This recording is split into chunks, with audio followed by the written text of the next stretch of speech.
All right, well, it's good to be here tonight. Y'all glad to be here? All right, well, we're going to keep right on with some good old Galax tunes. This next tune is one that I kind of learned from Otis Burris.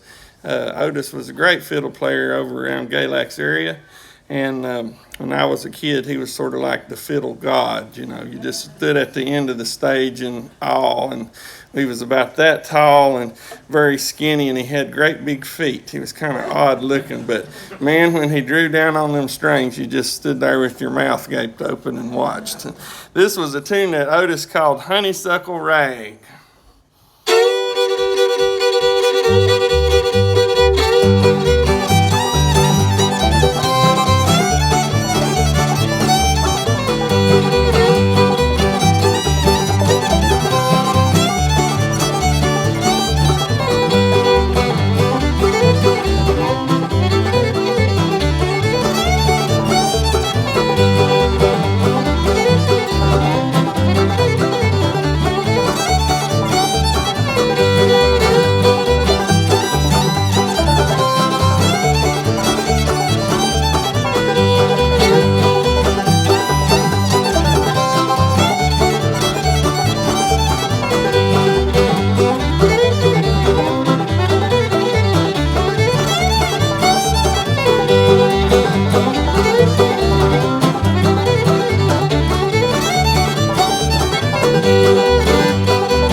Thank you very much.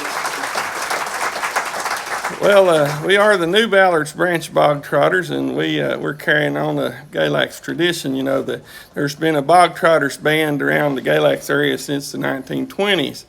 And the original Bogtrotters band was Uncle Wade Ward and Uncle Eck Dunford and Crockett Ward, Fields Ward, and Doc Davis. And Doc Davis was very instrumental in starting the old Galax Fiddlers Convention. So we kind of got lucky this year at the old Galax Fiddlers Convention, if you hadn't heard. So, you know, they say even a blind squirrel finds an acorn every now and then. So we found one this year. So we're kind of happy about that. Thank you.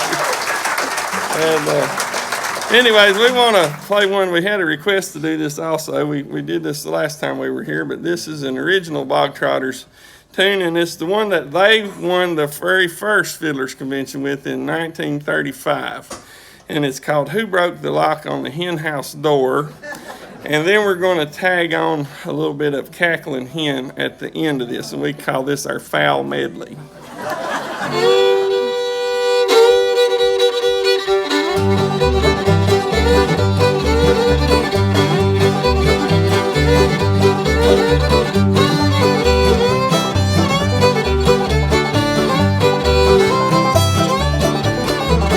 I rode up to the farmer's gate, blowed my horn both soon and late. Farmer's dog don't bark to bite, son of a gun, he can read and write. Now who broke the lock? Who broke the lock on the hen house door? I'll find out before I go. Who broke the lock on the hen house door?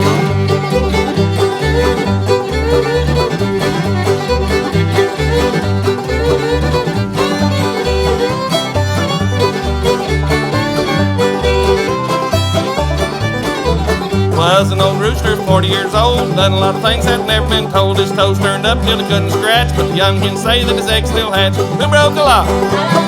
Who broke the lock on the hen house door? I'll find out before I go. Who broke the lock on the hen house door?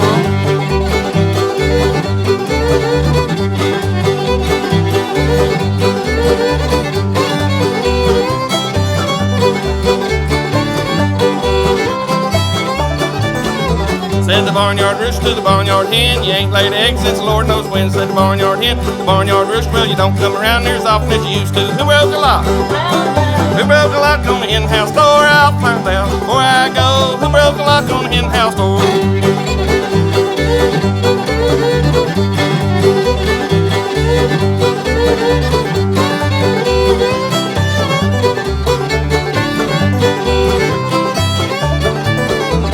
Sheep's in the matter and the cows in the corn. Devil's in the straw stack blowing his horn. Duck pushed the backer and the goose drinks wine. The old hen cackled and the rooster keeps time. Now who broke the lock? Who broke the lock on the hen house door? I'll find out before I go. Who broke the lock on the hen house door?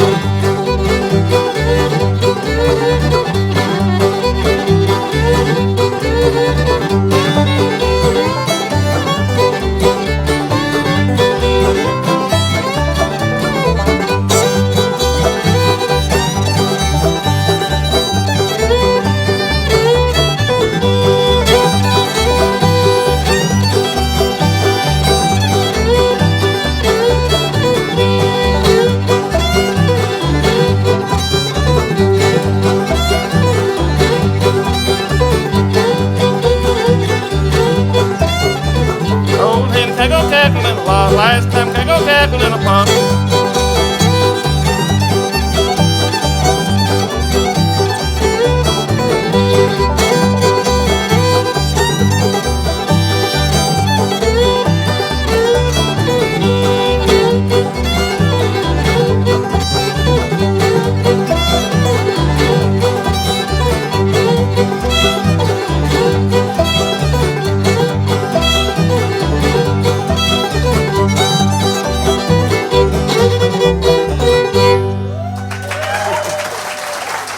Thank you very much. Thank you. We're going to do one more number here, and this one is on our new CD, which they have some back in the store. If you're interested in buying one of those, they'll be happy to help you with that. So this is an old Clark Kessinger tune, one called Whistling Rufus.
And today I want to talk about one of my first fiddle teachers, and he was from Freeze, and his name was Claude Childress.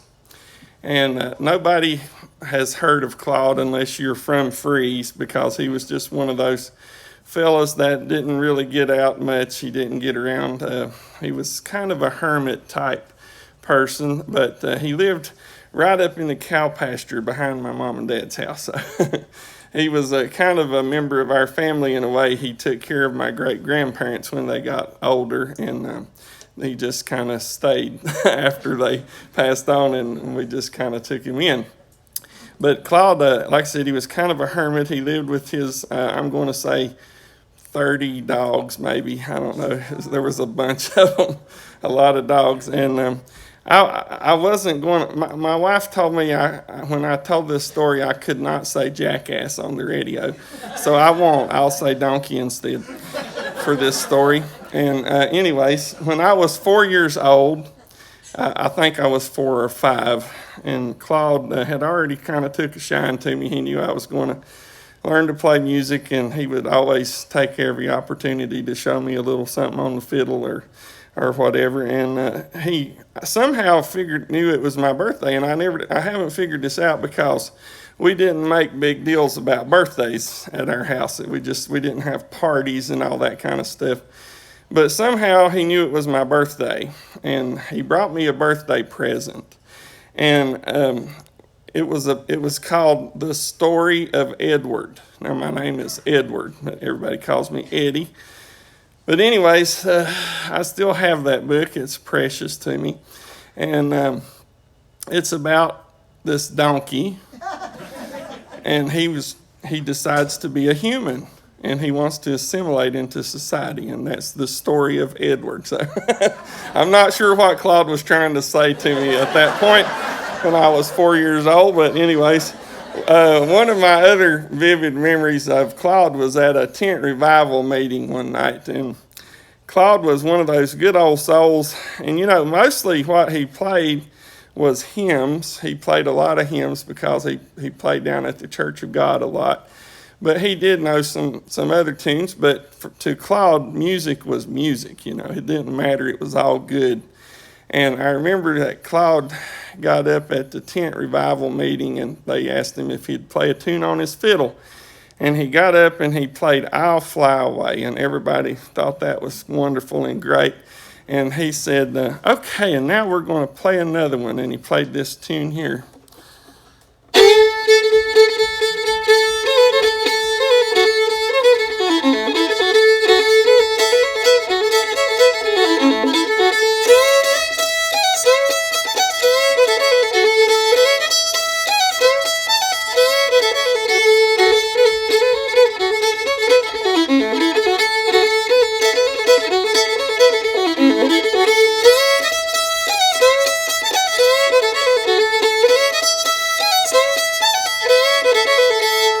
Now, as most of you probably that know a lot about old-time music will know that that's Sally Gooden.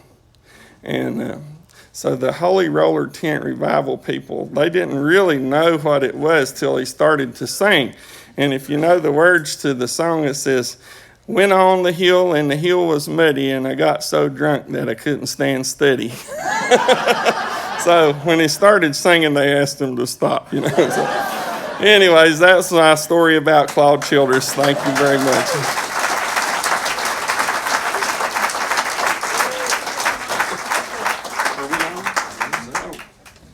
Oh, okay. I don't have to go anywhere.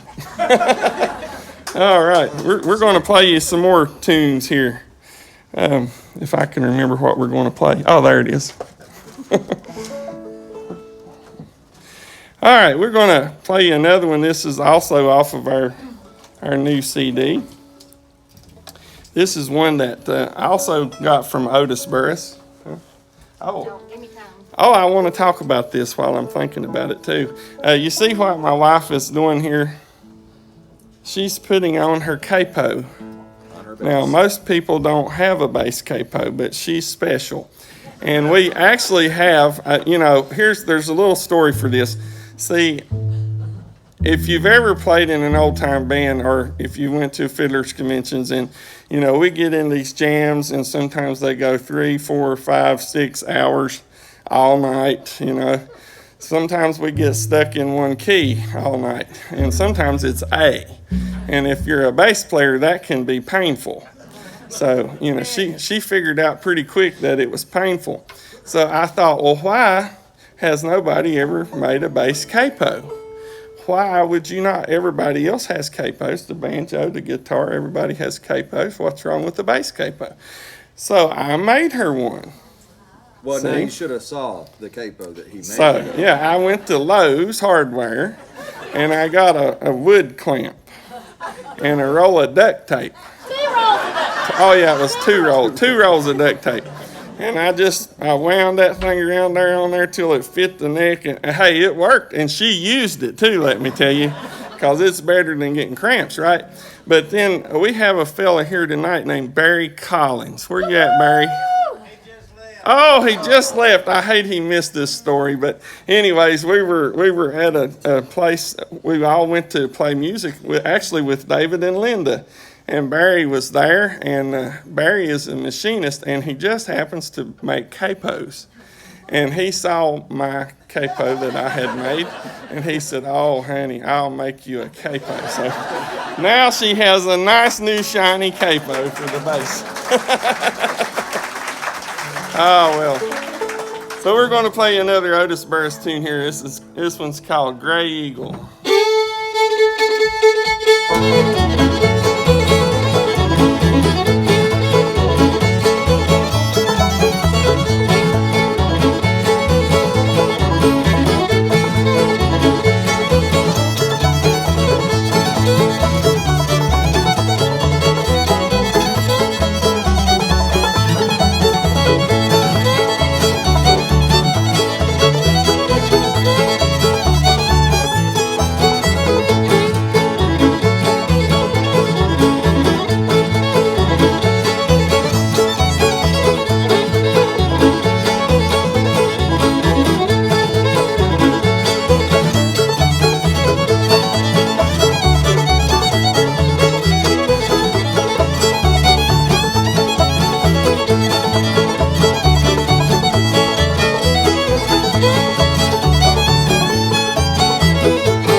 All right, thank you very much.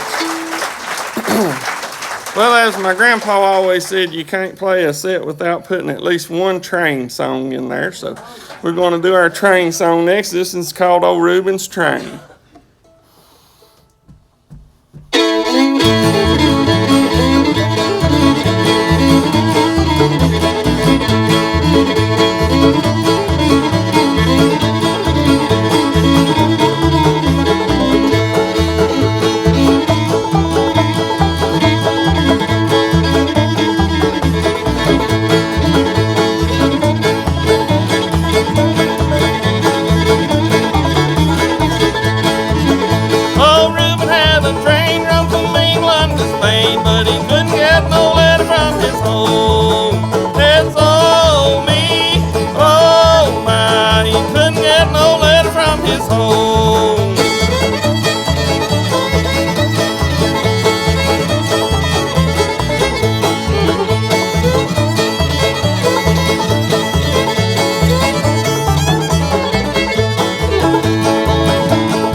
All right, we're going to play one more. This one's also on our new CD, and we'll get Bonnie to. I don't know how you're going to sing that, honey. You going to step up here a little, or well that? Yes, I can.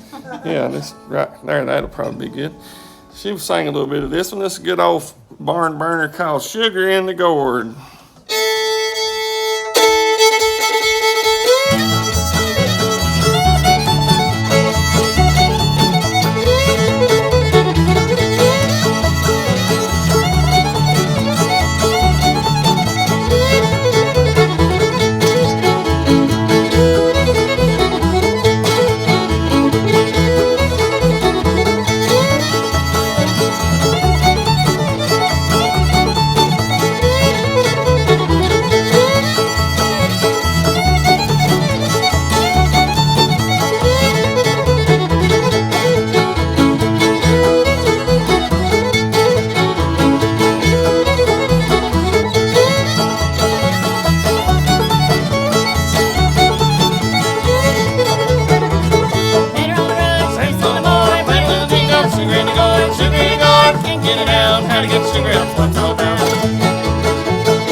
Thank you.